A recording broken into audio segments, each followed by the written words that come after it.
Olá pessoal, vamos para a aula sobre vetores e o vetor é um assunto extremamente importante, não só em mecânica, mas como também em alguns momentos do eletromagnetismo, né?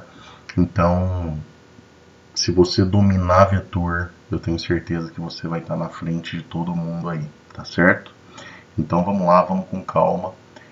Primeiro, né, para você acessar esses slides e estudar em casa, né, é só você entrar no meu site, né, e aí você segue esse caminho aqui, ó, né, slides de aula, mecânica e dinâmica, vai estar lá vetores, né, vai estar lá todos os slides, ou vão estar lá todos os slides de vetores para vocês estudarem, tá joia? Então vamos lá. Para nós podermos entender a finalidade, né, do estudo de vetor, a gente precisa estar ciente o que seria uma grandeza vetorial. Então, uma grandeza vetorial seria aquela que, para eu saber tudo sobre ela, para eu defini-la completamente, né, eu preciso saber todas as características, o quanto ela vale, que a gente chama de módulo, né, a direção, o sentido e aí, obviamente, a unidade de medida que eu estou utilizando, né. Então, uma grandeza vetorial ela precisa dessas características para eu saber tudo sobre ela, tá certo? Como exemplo de grandeza vetorial dentro da mecânica, né?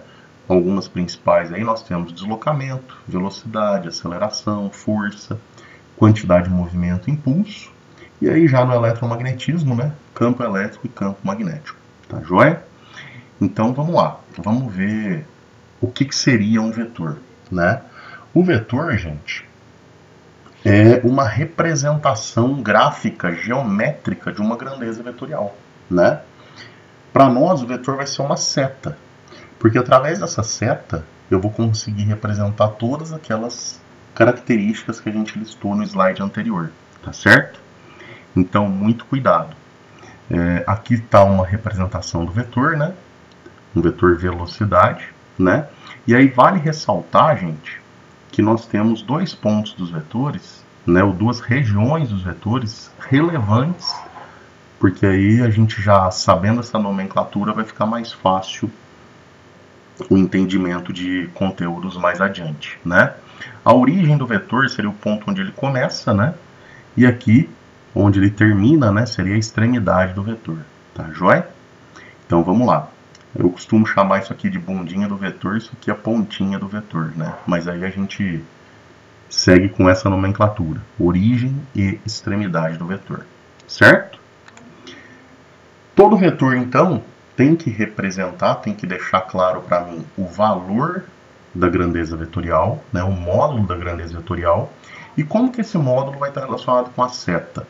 Pelo tamanho da seta, né? Quanto maior a seta, maior o módulo dessa grandeza vetorial. A direção também ele representa, né? Direção, se a gente procurar uma definição de direção, a definição não é tão bacana, não nos ajuda muito, né? Direção seria o que duas retas paralelas têm em comum, né? Mas para nós aqui, direção seria horizontal, vertical, ou uma direção que está inclinada de um determinado ângulo em relação à vertical ou à horizontal, certo? E o sentido, eu costumo dizer que o sentido é uma informação, é um complemento sobre a direção, né? Cada direção, sempre eu vou ter dois sentidos, certo? Então, olha só, na horizontal eu teria direita e esquerda, né? Na direção horizontal eu teria o sentido para a direita e para a esquerda, e na direção vertical, por exemplo, sentido para cima e para baixo, tá ok? Então vamos lá. São só exemplos agora para a gente ver como representaria essas grandezas. Olha só esse vetor velocidade no primeiro exemplo, né? Ele tem um módulo de 10 metros por segundo. Olha lá, ó, 10 metros por segundo. Esse módulo vai influenciar no tamanho dessa seta aqui, certo? Direção horizontal e o sentido para a direita, tá? Repara que o próximo slide nós temos uma velocidade um pouco maior. Repara o tamanho da seta, né? Uma velocidade de 30 metros por segundo, né, desse paraquedista aí num determinado momento, direção vertical e o sentido para baixo, certo? O aluno sempre me pergunta, fica em dúvida, Rafão, quem que é o vetor? É essa seta ou essa que está em cima da letra? Gente, o vetor é essa seta, né? O que representa a grandeza. Essa setinha que está em cima da letra, ela serve só para mostrar para nós que a grandeza que a gente está estudando é vetorial, certo? E aí, como toda grandeza vetorial a gente apresenta por um vetor, essa seta é só para representar que aquela grandeza é vetorial. Então, independente, olha só, de como o vetor esteja, a gente sempre vai colocar essa seta em cima da letra, ó, horizontal para a direita, certo? Então, essa seta aqui em cima da letra não é o vetor. O vetor é esta outra seta aqui, perfeito? De nada adianta a gente saber vetor de maneira isolada. Nós temos que saber vetor de maneira somada, né? De maneira conjunta, né? A gente raramente vai estudar um único vetor numa situação, né? O normal vai ter, nas situações que a gente for estudar, vários vetores. Para tanto, pessoal, a gente precisa saber operacionalizar esses vetores. Como que eu vou fazer essas operações com vetores? Tá joia? Então, nós vamos nos preocupar com todo tipo de operação, né, que for necessário para a gente entender conteúdos mais à frente. E aí a gente começa, logicamente, com a soma de vetores.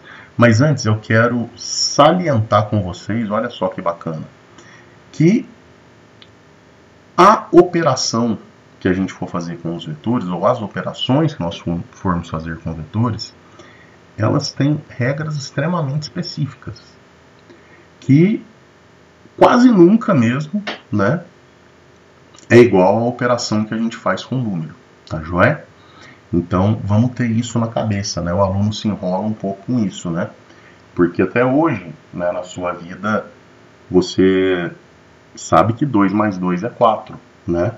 E aí vem o Rafão agora e te fala que dois vetores, um valendo 2 e um valendo 2, só em um único caso vai ser 4, né? Então tem que tomar cuidado extremo com isso, tá joia? A gente vai entender isso com o passar dos slides. Veja só, pessoal. Então a primeira coisa que a gente vai fazer, ou que a gente vai estudar, é a adição de vetores. Somar vetor, né? Imagina só, é muito fácil você imaginar uma situação, né? Você tem um corpo, né, sendo aplicado sobre esse corpo várias forças, e a gente precisa saber a força resultante, que seria a força total. A gente vai fazer uma soma de vetores, né? Para fazer essa soma, eu tenho duas regras. A regra do paralelogramo, que eu indico mais para você utilizar, né? Você já vai ver o porquê. E a regra do polígono, tá joia? As duas regras são equivalentes, tá? Elas chegam no mesmo resultado, mas essa aqui, ó, é mais fácil de você acertar, embora o desenho seja mais trabalhoso. Mas vamos ver, vamos com calma. Olha só, como somar vetor através da regra do paralelogramo? Primeira coisa que a gente tem que ter em mente, eu tenho que saber os dois vetores que eu vou somar, né? 2 ou mais vetores. Aqui a gente vai representar 2, mas depois a gente vai generalizar isso aí. Então olha só, pessoal, eu tenho esse vetor A e esse vetor B, eu represento a soma vetorial dessa maneira. Então a pergunta é, como fazer essa soma através da regra do paralelogramo? E aí é muito fácil. Essa regra, como ela vai representar o vetor resultante, o vetor soma, ela tem que ser capaz de me dar o módulo, a direção e o sentido desse vetor soma. Então, primeiramente, a gente vai aprender a mostrar a direção e o sentido do vetor soma. Então, vamos lá, ó.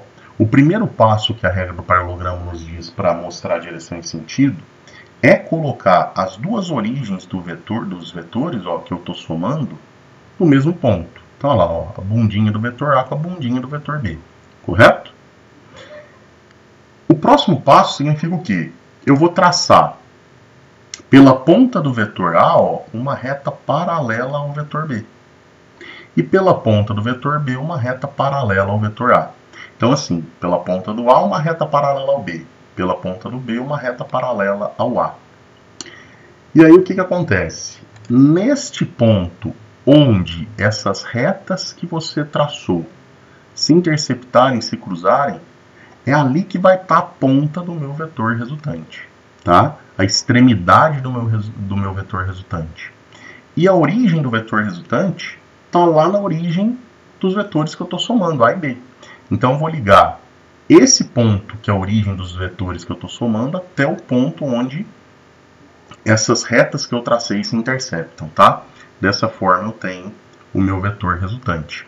Né? Tá tudo aí explicadinho para você, na sua casa você vai reler e vai conseguir de maneira bem tranquila relembrar tudo isso, tá ok? Rafão, o módulo, como que a gente vai calcular esse vetor resultante? Gente, é muito simples. O módulo a gente calcula através da lei dos cossenos, tá certo? Então, olha só, eu tenho esse ângulo entre as origens dos vetores A e B, né? Esse ângulo θ.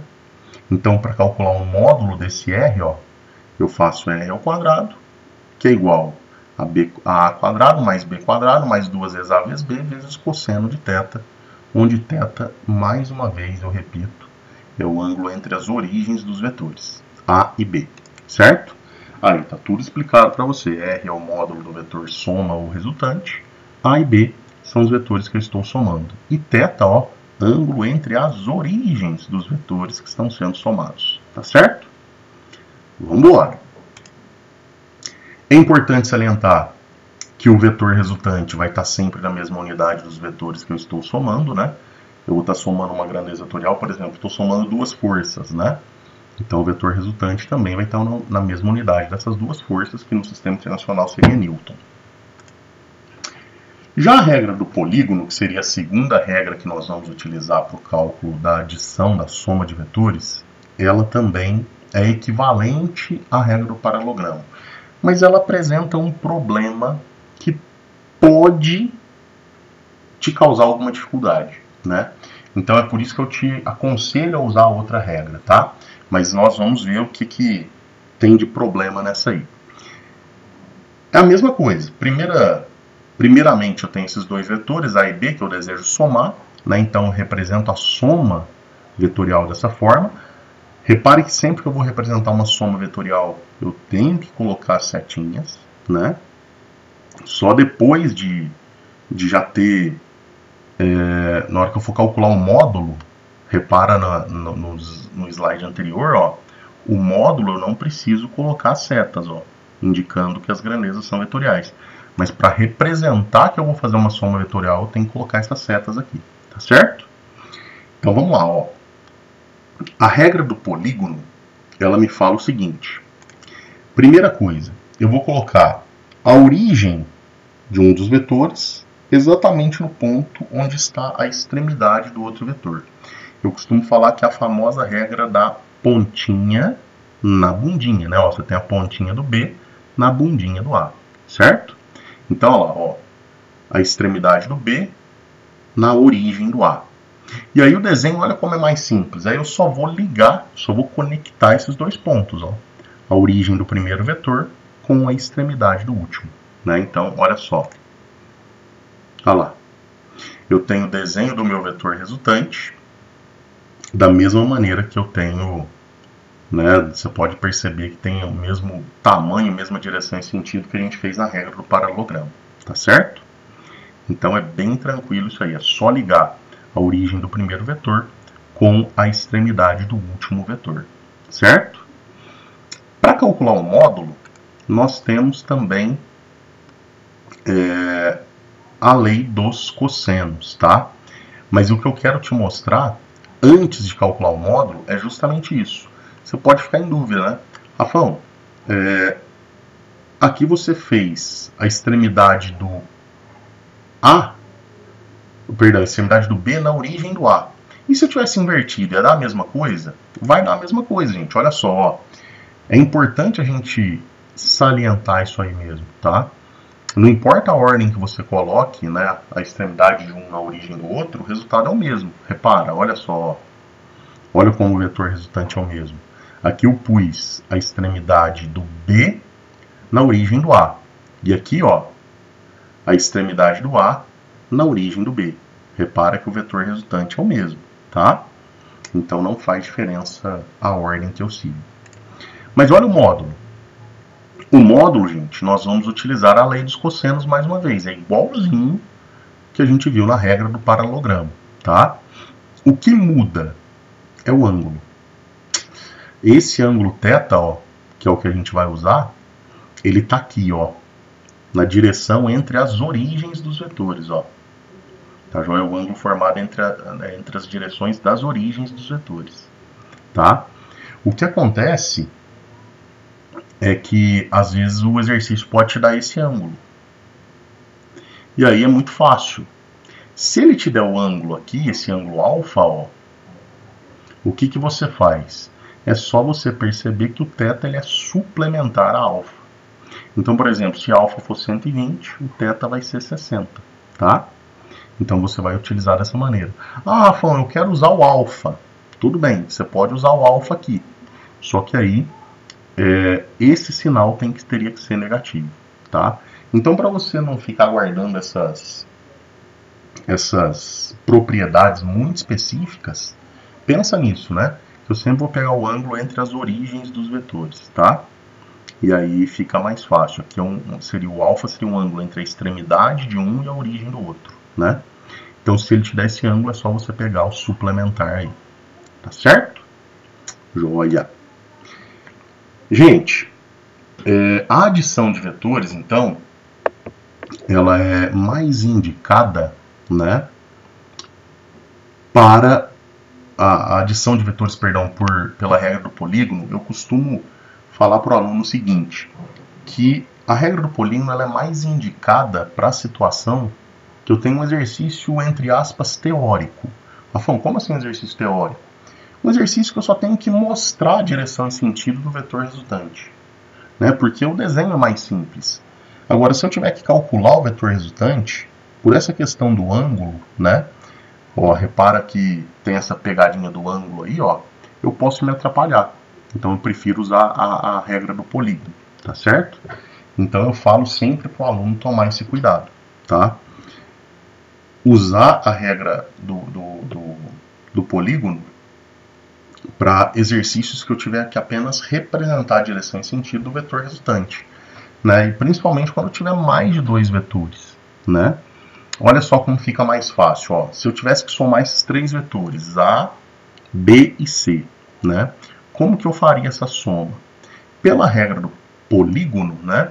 Eu teria a extremidade do A na origem do B, a extremidade do B na origem do C, e aí é só ligar, né? O primeiro, a origem do primeiro com a extremidade do último. Aí, ó, o vetor resultante seria esse aqui, muito fácil de desenhar, tá certo? Muito fácil de desenhar mesmo. Tá? Então a gente vai dar prioridade para a regra do polígono quando a gente tiver que usar ou resolver situações dessa maneira.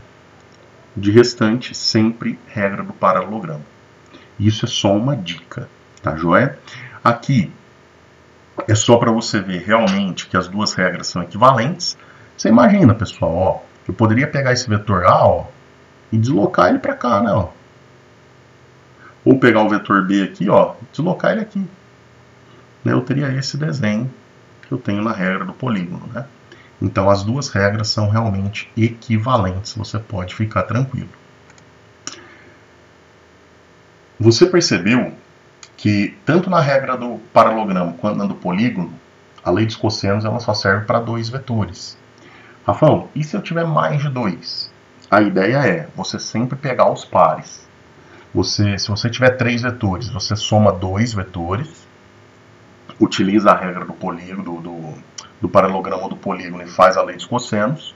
O resultado disso, você repete com o terceiro vetor, né, fazendo, né, a lei dos cossenos, também provavelmente ou possivelmente com esse terceiro vetor. Então é importante a gente pensar nisso. Quando a gente vai calcular o módulo, sempre eu vou pegar aos pares, tá joia? 2 por vez. Faço 2, o resultado desse, pego com o próximo, o resultado disso, pego com o próximo e assim vai, tá? Sempre aos pares. Para a gente poder encerrar essa parte de adição de vetores, eu quero que você fique atento a esses casos particulares. Por quê? 90% ou até mais dos exercícios nós vamos utilizar são esses casos, né? Na verdade é muito raro nós termos que usar a lei dos cossenos, tá? A gente acaba usando mais esses 3 casos que eu vou te passar, que são bem simples, veja só. O primeiro caso, pessoal, seria quando o ângulo entre os vetores é zero, os vetores que eu estou somando, né?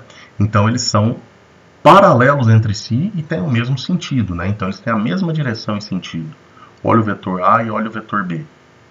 E aí olha que legal. Toda vez que o ângulo entre os vetores é zero, essa soma vetorial fica idêntica à soma numérica. Então esse é o único caso que a soma de vetor fica igual à soma de números, quando os vetores estão na mesma direção e sentido. Então eu vou somar vetor igual ao somo número, olha lá, ó, A mais B.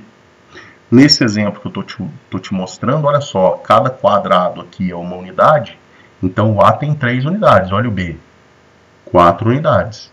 Então o resultante, ó, seria quantas unidades? 7, né? 3 do A e 4 do B. Somados dão 7.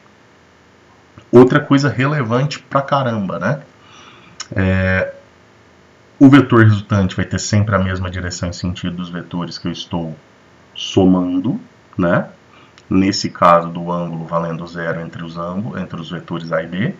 E além disso, sempre que o ângulo entre os vetores que eu estou somando for zero, eu vou ter o máximo valor possível para a soma daqueles vetores. Tá joia? A gente vai usar isso já já. Então, o máximo valor possível da soma de 2 vetores é quando o ângulo entre eles for zero. Quando o ângulo é 180, eu tenho os 2 vetores na mesma direção, só que em sentidos contrários. Repare o vetor A e o vetor B, né? Veja como eles estão na mesma direção, horizontal, só que um para a direita e outro para a esquerda. Nesse momento, a soma vetorial fica igual a uma subtração de números. Então eu vou subtrair um vetor do outro. Lógico, eu peguei o módulo aqui para a gente poder representar apenas o valor mesmo do resultante, né? Então repara, seguindo a mesma ideia, né, que o A ocupa 3 unidades, o B ocupa 4 unidades. Então a diferença entre esses vetores, né, na verdade a soma que acaba virando, a soma vetorial que acaba virando uma diferença de números, né, daria 1, né? Então repare isso, pessoal, tá?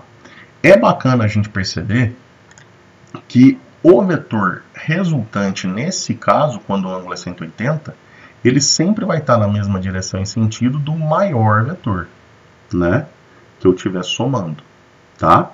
E quando o ângulo também é 180, eu vou ter o menor valor possível para a soma desses 2 vetores, tá? Seja eles de módulo qualquer, tá joia? Então, sempre que o ângulo entre 2 vetores for 180, eu teria o mínimo valor possível da soma. O terceiro e último caso é quando o ângulo é de 90 graus. Quando o ângulo entre os vetores é de 90 graus, olha o que a gente tem. Esse vetor perpendicular a esse, né, o vetor A perpendicular ao vetor B, para fazer a soma, eu usei aqui a regra do paralelogramo, ó, pela ponta de A uma reta paralela ao B, pela ponta de B uma reta paralela ao A, e aí eu liguei as duas origens até aquele ponto onde as duas retas que eu tracei se cruzaram. Então aqui estaria o vetor resultante, ó, certo? E aí o que eu quero que você perceba, gente? Eu quero que você perceba que esse vetor resultante eu posso calcular através de um teorema de Pitágoras, né? E aí eu faço r ao quadrado é igual a quadrado mais b quadrado, certo? Foi de propósito, né? O A tem módulo 3, o B tem módulo 4, né? E aí o resultante, né, se a gente fizer o teorema de Pitágoras, vai ter módulo igual a 5, tá certo? Joia! O que eu quero que você perceba agora, né? Antes uma coisa. Nesses 3 casos particulares, a gente usou, na verdade, a regra a lei dos cossenos, perdão. Só que foi de maneira mais mastigada para você, tá certo? Nesse exemplo aqui fica muito fácil você perceber isso. A lei dos cossenos, ó, vamos voltar lá. para qualquer um dos casos, né? Olha lá, ó. Se o ângulo entre esses dois vetores for 90, a gente tem que lembrar que o cosseno de 90 é zero. Então, esse produto aqui todo vai zerar. Olha o que sobra, ó. Sobra um Pitágoras, né? Então, a gente, nos três casos, a gente usou a lei dos cossenos, só que de maneira mais direta, mais mastigada. Para a gente finalizar essa primeira parte do estudo de vetores, eu vou falar desse intervalo de validade que você não acha muito fácil em qualquer lugar, não, tá? Esse nome, essa nomenclatura, até sou eu quem dá para esse estudo, para essa ideia. O que eu te falei? Que sempre que o ângulo entre os vetores for zero, eu teria o máximo valor possível da soma desses dois vetores. E sempre que o ângulo for 180, eu teria o valor mínimo. Então quer dizer que qualquer outro ângulo, o resultado dessa soma tem que estar entre esse valor máximo e esse valor mínimo. Então é uma maneira de eu conseguir perceber se aquilo que eu estou fazendo tem sentido ou não, né? Então vamos lá, vamos ver. O vetor resultante vai estar sempre dentro desse intervalo, né? Entre o valor máximo possível, que seria quando o ângulo entre os vetores é zero, então é uma soma direta dos módulos dos vetores, e o valor mínimo possível, que é quando o ângulo entre eles é 180, que seria uma subtração direta entre os módulos dos vetores. Para ficar claro isso, gente, ó, vamos desse exemplo. O vetor A vale 10 e o vetor B vale 15. Qualquer que seja o ângulo entre esses vetores, o resultado da soma deles tem que estar dentro desse intervalo, ó. Seria a soma direta desses módulos, né? O valor máximo possível, 10 mais 15, que é 25. E o valor mínimo possível, ó, seria a subtração direta, seria 5, né?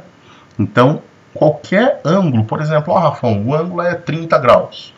Se você fizer a lei dos cossenos, você vai ver que o resultado está dentro desse intervalo de validade.